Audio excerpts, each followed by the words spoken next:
Subscribe to Film Companion for your film fix. Hit the bell icon so you never miss an update. Evil is a mystifying word. Most of us routinely encounter corruption, lies, betrayal, deceit.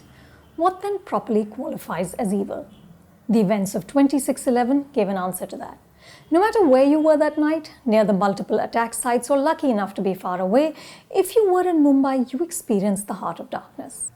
The attacks, which lasted over 3 days from November 26 to 29th and were orchestrated by the Lashkar-e-Taiba, killed more than 160 people.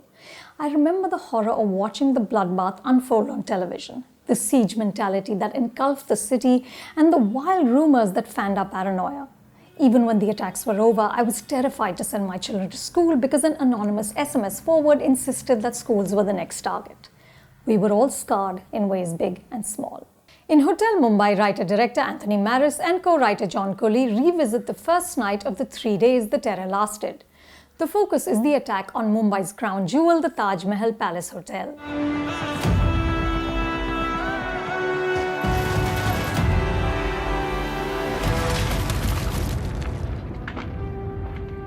Why focus on the Taj? I'm assuming because the opulence of a landmark hotel makes for cinematic visuals and it allows the narrative to be led by Western characters, meaning you can cast Armie Hammer. A disclaimer tells us that the film is inspired by true events, but the makers have taken dramatic liberties, so we can't hold Hotel Mumbai up for accuracy. Once again, we're in that tricky terrain of the fact-fiction hybrid. Anupam Kher plays Hemant Oberoi, the Taj's iconic chef who helped save many lives by hiding guests in the Chambers Club. Dev Patel plays Arjun, the waiter who exemplifies the Taj motto that the guest is God. We also follow the story of David and Zahara, a married couple with a baby. He's American, she's Arabic. We're repeatedly told that Zahara's mother is fantastically rich and the two must get VIP treatment. This includes the butler making sure that the bath water is exactly at 48 degrees. The hotel is an island of luxury. Maris alternates between the carnage that is unfolding on the streets as the attacks begin on VT Station and Leopold Cafe and the precisely manufactured elegance at the Taj. We cut from blood and bullets to perfectly done pastries. But of course, soon enough, the killers are in the lobby. There are obviously no surprises here. The events have been extensively documented in news media. There's several documentaries on the attack, including Daniel Reed's Emmy-nominated Terror in Mumbai. Fiction gives Maris the advantage of building drama and situating us inside the hotel on that fateful night. Like Paul Greengrass did with the Stella United 93 about one of the airplanes that was hijacked on 9/11. But Hotel Mumbai doesn't deliver that level of tension or immersion. It works in fits and starts. The scripting is uneven.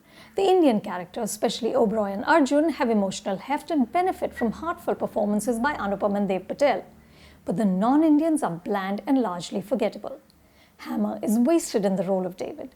Jason Isaacs playing the unlikable Russian businessman Vasily is also too generic to make an impression. Maris and Coley try to give us insight into the minds of the terrorists, but the actors are one note, which may be by design because the characters have been brainwashed into killing machines, but it doesn't make for compelling cinema. Maris is more successful at staging the horrors of that night. It's chilling to see the killers knock on doors pretending to be room service or laundry and then unleashing bullets when the guests open. But there are sequences that feel just too designed only for suspense. So of course at some point the baby is being hidden in a closet and we have to hold our breath hoping that it won't cry. And yet, Hotel Mumbai lands enough emotional punches. The scale and extent of the tragedy is too vast to leave you unmoved. I just wish that the film didn't insist on a patriotic slant at the end or tell us that Mumbai bounced back in 2 days. It feels like an empty assertion. There was enough heroism and humanity on display during the attacks to give us hope for a better tomorrow. For more reviews like this, subscribe to Film Companion. Thank you also for all your love for the FC actors. Adda, honestly, we never imagined it would sort of take off like this. So check that out and also check out the list that inspired that Adda 100 Best Performances of the Decade.